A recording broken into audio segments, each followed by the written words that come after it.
Ok, bonjour à tout le monde, c'est de votre qualité ou bon après-midi et bienvenue à notre session, notre deuxième session, notre session hebdomadaire en français. Et, et du coup, je commence par saluer les participants. Je vois Dr. Kilabogile, comment allez-vous? Oui, oui, je sais très bien. Good, good, good. Je suis aussi avec mon ami Edouard Baoma. Edouard, comment allez-vous? Hello, everyone. You are the most So welcome. Edward, please say at least hi in French.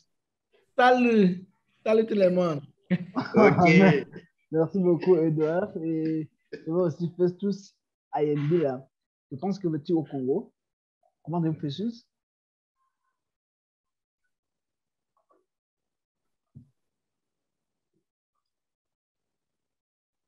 Il ne parvient pas à répondre. Lisong Diop, comment allez-vous? Bonjour, bonjour Joseph, je vais bien. Bonjour à tout le monde. Bonjour. Michael, bonjour, comment allez-vous? Bonjour. Hello, everyone. We are doing well and welcome to this session. Je vois aussi notre Ndeye Fatou San. Comment allez-vous, Ndeye Fatou? Oui, bonjour, Joseph, je vais bien. Et vous? Nous allons bien aussi. Euh, Thierry, comment allez-vous? La OCS? Bonjour, je me porte bien chez vous. Ok. Et bien sûr, j'ai réservé notre grand Bakou. Comment allez-vous? Bonjour tout le monde. Hi everyone. Bako Agrimet Regional Center. Thank you. Vous êtes le bienvenu. En fait, pour notre session, j'ai collaboré avec les gens de l'AIDC de Bukavu. J'ai collaboré avec... Est-ce que vous voyez mon écran? Oui, c'est visible. Oui, le PowerPoint. Oui. Voilà. En fait, j'ai collaboré avec mes amis de l'université de Bukavu, et Machaoun Dabaga et Christus, pour essayer de suivre les inondations dans la plaine de Ruzizi. C'est ça, dans le sud-ouest du Congo.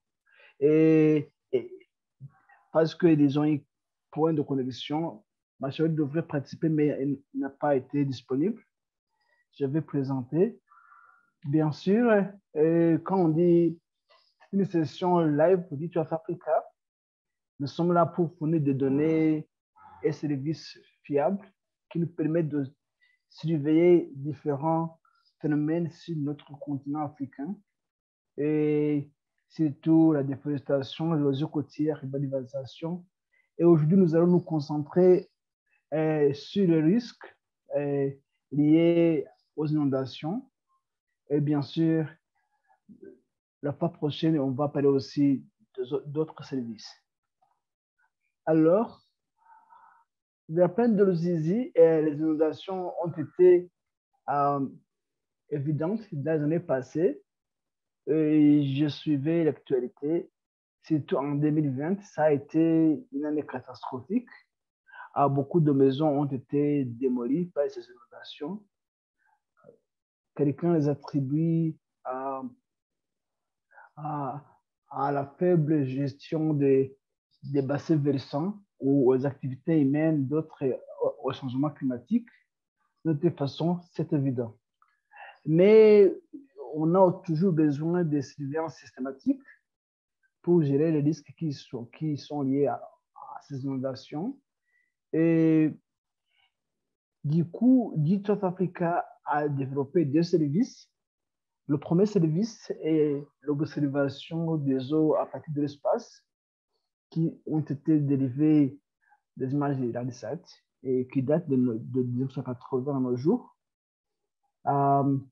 qui ont une résolution spatiale de 30 mètres.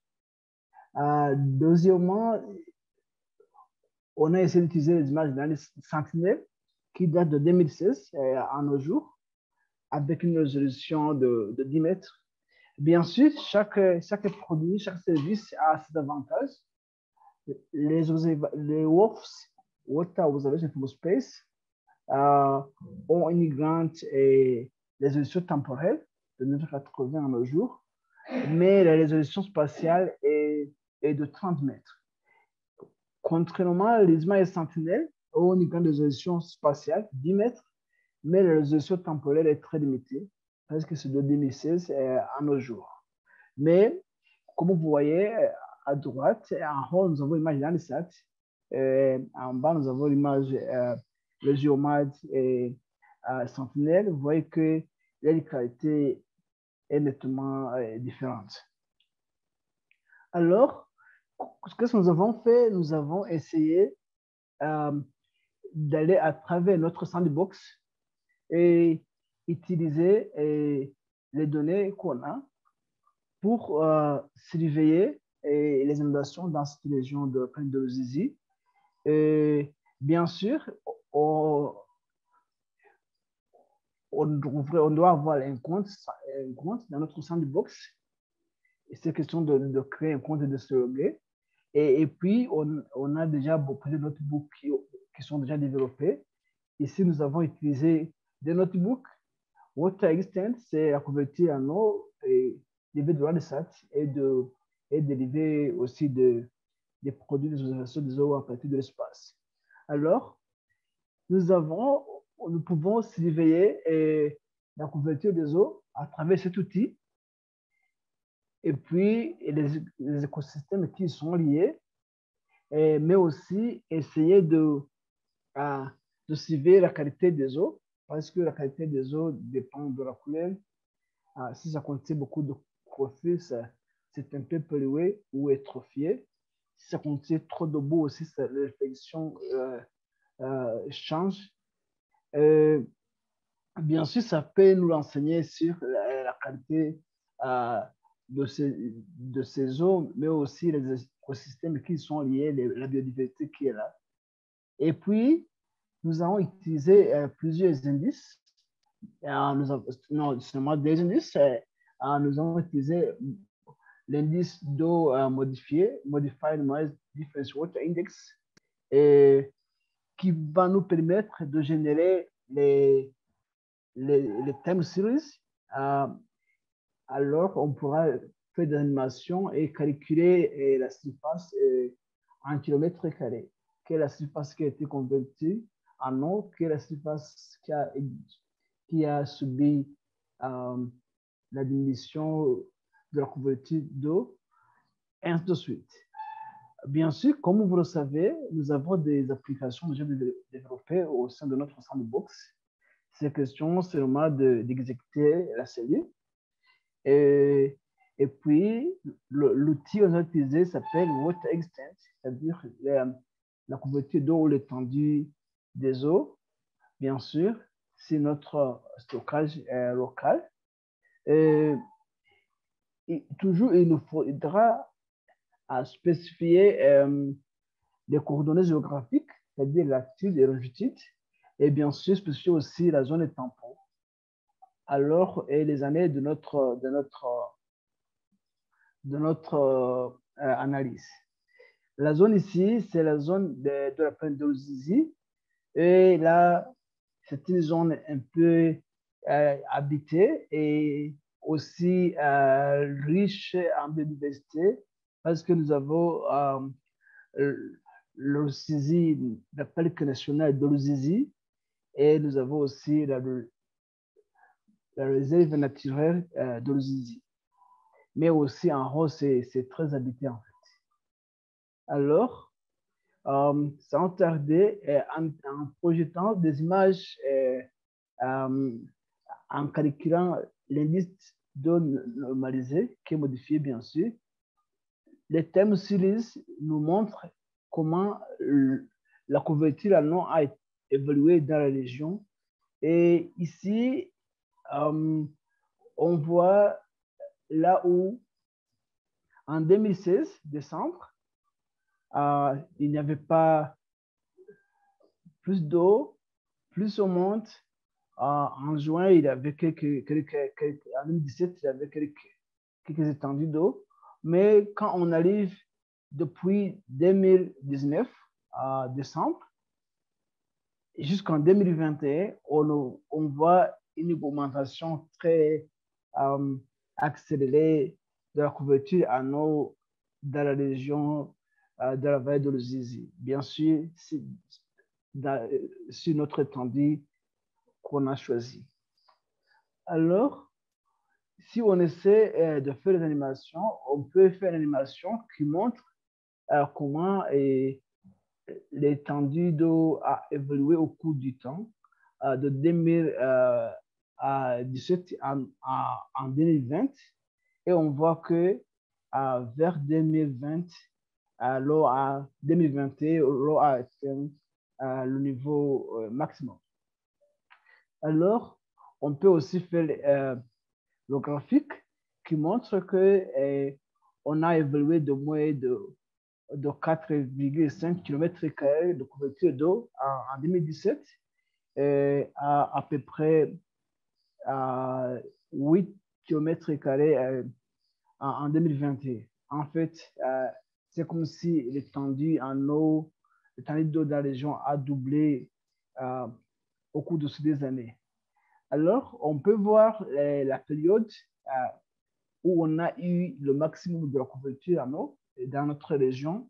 Et on voit qu'en 2017, c'était en septembre 2017, là, on a eu le minimum de couverture d'eau. Mais en mars 2021, on a eu le maximum.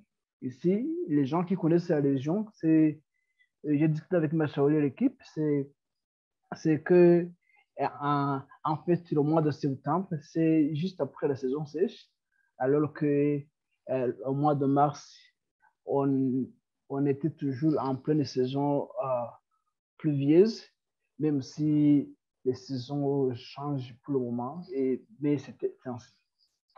Alors, on peut comparer des périodes pour voir comment l'eau a évolué au cours du temps. Et si on compare mars 2017, parce que ici à Rome, vous voyez qu'on a comparé septembre à mars, ce sont des mois, on a comparé la saison pluvieuse en fait à la saison sèche. Mais si on compare les 2 mois, mars 2017 et mars 2021, on voit que toujours 2021 a été l'année la plus inondée et à travers l'actualité que je vous ai montrée au commencement, ça c'est évident. Alors, on peut aussi essayer de montrer, de visualiser des changements et essayer de quantifier la surface de couverture d'eau qui a changé et le sens du changement. Alors, on voit que 4,28 km ont resté couvertes d'eau et à peu près 3,67 km² ont été convertis en eau, bien sûr avec des dégâts matériels qui y sont liés. Alors, ceci est disponible à travers notre book en utilisant l'image Sentinel, mais aussi on peut, l'image Sentinel, je vous ai parlé qu'il y a des avantages de la grande résolution spatiale comparée à notre, mais aussi on peut utiliser notre produit d'observation des eaux à partir de l'espace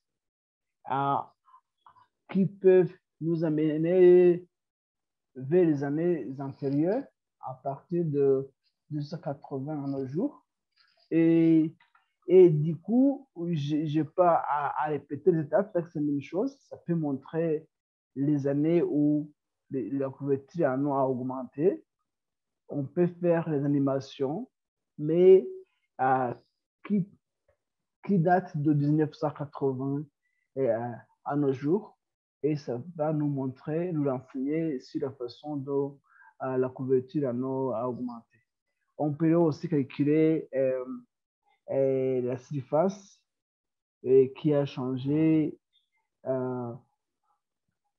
de l'eau à d'autres aires de terre et c'est la même chose que j'ai fait auparavant. Alors, pour me résumer, en fait, dans notre sandbox, on peut générer plusieurs résultats qui peuvent nous renseigner de l'évolution de la couverture d'eau. Si une zone a subi une augmentation de couverture d'eau d'une façon inattendue, alors c'est le moment d'intervenir. Et on a montré des time series à partir de l'image Sentinelle. Et on a comparé les deux dates pour voir. On voit que 2021 a été l'année la plus inondée dans la région. Et puis, aussi, on peut aussi faire des animations qui essaient de visualiser l'évolution de l'étendue d'eau. Ici, c'était en rouge, c'est à partir de l'image de l'ANISAT, alors que ici en noir bleu, c'est à partir des images non, en rouge, c'est un peu des images sentinelles, alors que ici, de l'autre côté, ce sont nos services d'observation des zones de l'espace qui ont été dérivés des images. Alors, bien sûr, qui dit augmentation de la couverture, inattendue de la couverture d'eau, sous-entend des dégâts matériels et humains qui sont liés. Et alors, il est toujours important de pouvoir cibler avec précision. Alors, c'était ça la présentation et je vous remercie pour vos commentaires et vos interventions. Merci beaucoup.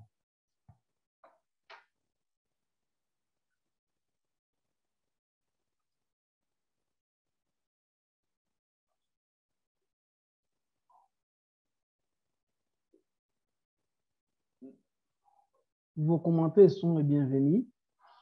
Stella Mutahi, you can comment even in English, there's no problem.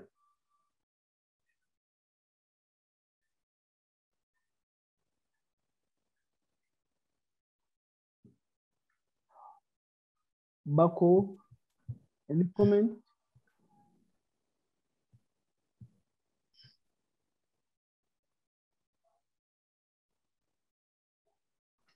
Oui, Joseph, je suis en train de suivre. J'ai vu Mansour a levé la main, c'est pourquoi je n'ai pas. Ok, Mansour, à vous la parole. Joseph, j'ai un peu levé la main, c'est pour te dire qu'on n'a pas vraiment de commentaires, moi personnellement, par rapport à ta présentation. Et c'est pour te remercier par rapport à l'effort. Vraiment, c'est intéressant, le résultat. Okay, merci. Merci beaucoup. Merci beaucoup, Mansour. Oui, je voudrais, j'ai une question. Oui. Joseph, quand j'ai lu le thème oui. de la présentation, oui. Je crois quelque part, j'ai vu l'inondation, les inondations. Oui. Alors, je ne sais pas, mais ça veut dire que l'inondation a eu lieu, c'est seulement l'année la plus pluvieuse que l'inondation a eu lieu, ou bien même l'autre année avec Mondo, il y a eu l'inondation. Et comment savoir exactement que cette inondation-là a lieu? Quand on prend chaque année individuellement.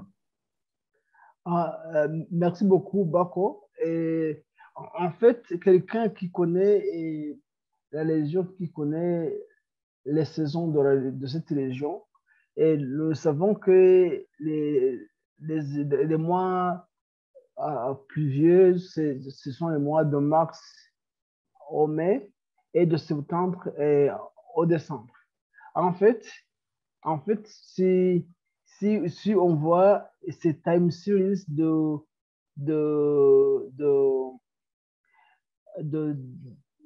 à partir des images sentinelles, on voit que, attends, je mets ça ici, pour bien voir, on voit que en haut, on voit que le mois de janvier montrait moins de pluie.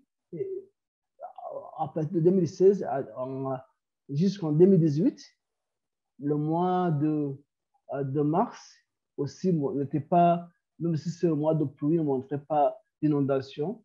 Mais quand on va ici, en bas, les mêmes mois ont changé le comportement. Ça a commencé à avoir plus de pluie, plus d'étendue d'eau dans la région. C'est-à-dire que ça a hésité dans les inondations. En fait, si on vérifie sur le terrain, on voit que ça correspond à la réalité. Ce qu'on voit ici, on discutait avec l'équipe sur le terrain pour valider. Ils me disaient que ça correspond exactement à ce qui s'est passé dans la région où on a eu plusieurs dégâts matériels. Et en fait, ici en haut, c'était en 2020, en avril. Là, on a eu plusieurs dégâts matériels, mais aussi en décembre en 2020, aussi on a eu des dégâts matériels. Ce sont toujours les mois les plus pluvieux qui correspondent en fait aux inondations. Même aussi l'intensité des inondations diffère dépendant aussi de la quantité de pluie tombée. Je ne sais pas si j'ai répondu à votre question. Bravo. Oui, merci beaucoup, Joseph. C'est assez clair. Merci bien. Merci pour le complément d'information. J'ai une question, je ne sais pas si je peux la poser. Oh, bien sûr que oui. D'accord. Merci beaucoup, Joseph. Merci pour ta présentation. Ce que je voulais savoir, c'est que en fonction du script en fait développé, est-ce que il y a une possibilité de pouvoir évaluer l'ampleur des dégâts causés en fonction de la quantité en fait d'eau tombée? C'est-à-dire que au fur et à mesure en fait que l'eau monte, est-ce que en fait il y a une possibilité en fait de voir jusqu'où l'eau l'eau peut atteindre? Et si par exemple, en fait, je veux dire, en fait, des modélisations aussi, si ça permet par exemple, d'éviter ou bien d'anticiper les dégâts causés en fonction de la quantité, ça c'est un. Et ma deuxième question, est-ce que à partir de ce script, et y a-t-il une possibilité en fait de pouvoir prévenir en fait les éventuelles inondations qui peuvent venir en fonction de la quantité d'eau qui tombe au fur et à mesure? Merci beaucoup Thierry. En fait, votre commentaire de prédire les dégâts dépendant de la montée des eaux dans la région, ce n'est pas encore inclus. C'est un beau commentaire et on pourra améliorer. Et je vais informer l'équipe de développement d'algorithmes. Et la même chose pour prédire ce qui va se passer dans l'avenir. Aussi, il n'y a pas l'outil de prédiction. Et du coup, c'était aussi une recommandation de mes collègues de la FDC avec qui nous travaillons ensemble sur le projet. Alors, tous vos commentaires sont très constructifs. Alors, je vais transmettre ça à mon équipe pour qu'ils puissent s'améliorer. Merci. D'accord. Aussi, j'aimerais juste des éléments de réponse que je voudrais savoir en général sur l'organisation des sessions live. S'agit-il en fait par exemple, à l'OSS, nous avons des outils que nous avons développés. Alors, est-ce que on pourrait présenter en fait ces initiatives ou bien est-ce que en fait il s'agit en fait de présenter à travers en fait les outils qui se trouvent au niveau de la sandbox? Non, pas du tout. Tout le monde est le bienvenu et c'est comme ça que nos messieurs de RC Maladie aussi, la fois passée, avaient présenté quelques outils. Alors, si quelqu'un a une initiative qui contribue à la surveillance des phénomènes, les différents phénomènes sur le continent africain en utilisant les observations de la Terre, vous êtes les bienvenus. En fait, chaque candidat qui veut présenter, est-ce que nous sommes toujours en contact? Et alors, ce n'est pas seulement les outils d'Africa, mais aussi d'autres outils qui contribuent à l'amélioration de la vie sur le continent. Ok, merci beaucoup.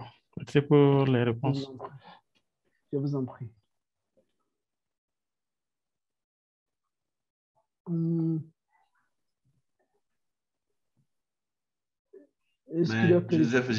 Joseph, j'ai un commentaire par rapport à cette réponse-là. Oui. Bon, effectivement, c'est assez ouvert, mais je pense quand même l'idéal pour ceux qui nous réunissent ici, c'est de faire en sorte que, autant que faire se peut, qu'on utilise les outils qui sont communs à toute la communauté qui est réunie ici, parce que il ne faut pas oublier qu'il y a des séries de renforcement de capacité pour l'appropriation de ces outils qui ont été développés et mis en ligne. Et de l'autre côté, je pense que la diversité, je la vois surtout en termes de thématiques à aborder. Donc, si l'OSS a une thématique ou des thématiques à aborder ou bien un challenge qu'ils ont au niveau de l'OSS, ils peuvent prendre ces thématiques-là, utiliser les outils qu'on a produits ici et tenter de voir, trouver une solution qui peut être mise à l'échelle en fonction du cadre qui a été créé ici. Ça n'empêche pas que de l'autre côté, ils ont déjà développé leurs propres outils, ils ont eu des solutions. Mais le fait d'expérimenter leur approche là-bas avec ceux qu'on a mis ici comme outils, je pense que ça permet à la communauté qui est réunie ici d'avancer, que de nous dire peut-être d'aller nous inspirer des outils déjà développés à l'OSS, peut-être, je ne sais pas. Je ne sais pas si vous voyez un peu l'idée que je voulais un peu développer. Merci. Merci beaucoup. Je peux intervenir aussi, Joseph. Bon, ok. Allez-y, Monsieur Mansour. Okay, merci beaucoup. Merci, oui. Mais moi, je partage aussi la vision de Bako. Live Session, ce qui nous regroupe ici, c'est utiliser les outils de Digital Info Africa, mais c'est des approches qu'on a utilisées, d'autres outils dans notre organisation. Et maintenant, on teste la faisabilité. Si on utilise les outils open source comme Sandbox, quels résultats on peut avoir par rapport à nos outils qu'on utilise dans notre institution? Et ça permet aussi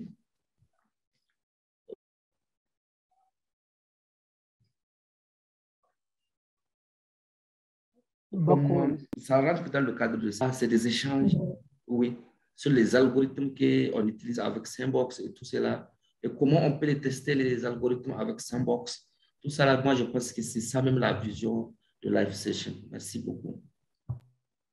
Merci beaucoup pour votre commentaire. D'accord. Thierry, vous pouvez intervenir?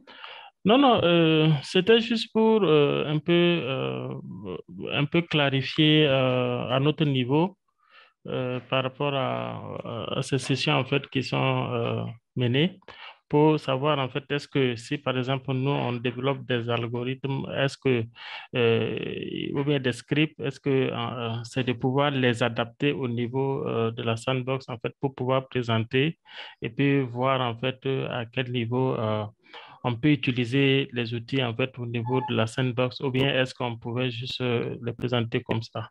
Mais je pense que à la lumière en fait des réponses, je comprends que c'est pour pouvoir valoriser en fait les outils en fait qui sont déjà développés au niveau de la sandbox ou bien des outils ou bien des données en fait qui sont déjà développés au niveau de Digital Earth pour pouvoir montrer comment on peut utiliser ces outils-là pour pouvoir produire en fait une information.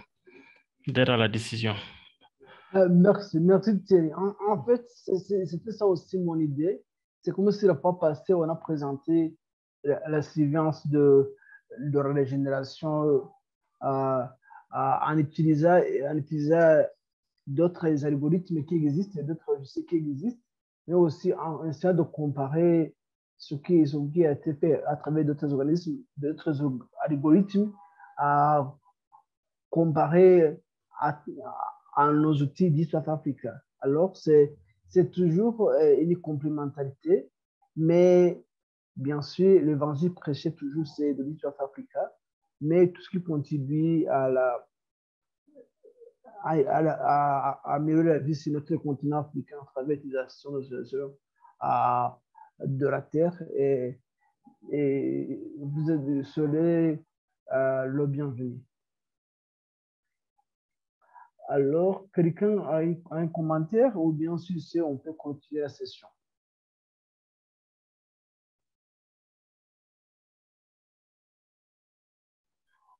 Okay. Je pense qu'on a fait vraiment le tour, hein, Joseph, et les réponses aussi, je crois, sont assez claires. Je pense que c'est bien. Ok, merci beaucoup, Bako. Merci à tout le monde d'avoir participé à cette session. Et on se rencontre mercredi le 20 pour l'autre session en français. Et tout le monde est candidat ici. Si jamais vous voulez présenter ce que vous avez fait à travers nos outils d'East Africa, vous pouvez nous approcher et puis vous serez le prochain à nous présenter vos résultats. Alors, au revoir et bonne soirée ou bonne journée, dépendant de là où vous êtes. Au revoir.